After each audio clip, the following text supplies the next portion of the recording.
தமிழ்நாட்டில் main stream media especially satellite channels அவர்கள் வந்து திராவிட முன்னேற்ற கழகத்திற்கு ஸ்டாலின் ஆட்சிக்கு ஆதரவாக இருக்கிறார்கள் என்ற ஒரு பரவலான குற்றச்சாட்டு இருக்கும். அது அப்படிதான் இருக்கும், அப்படிதான் இருந்து ஆகணும். அது அவங்க கமர்ஷியல தான் அதை வந்து ஹேண்டில் பண்றாங்க. அப்படிதான் இருக்கும்.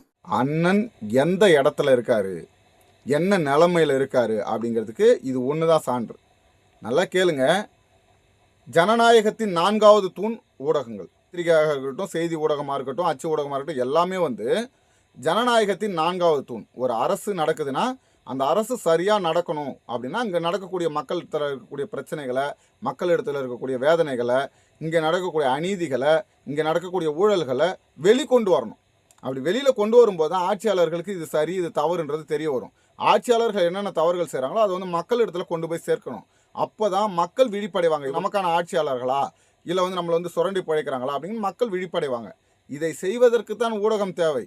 திமுகவுக்கு சொம்படிக்கிறதுக்கு, பாஜகவுக்கு சொம்படிக்கிறதுலாம் ஊடகமே தேவையில்லை. நீங்கள் என்ன திமுக கூட்டணியில் இருங்க, அதை பற்றி வேணான்னு சொல்லலை. நான் கடைசி வரைக்கும் திமுக கூட்டணியில் தான் இருக்க போகிறேன்னு சொல்லுங்கள், வேணான்னு சொல்லலை. நாங்கள் அதை பற்றிலாம் பேசவே வரல. ஆனால் ஒரு ஜனநாயகவாதி, நீங்கள் வந்து ஒரு படித்தவர், உங்களிடத்துல ஒரு கேள்வி எழுப்பப்படுது, இப்படி தாங்க இருக்கணும், ஊடகம் இப்படி இருப்பது தான் சரி.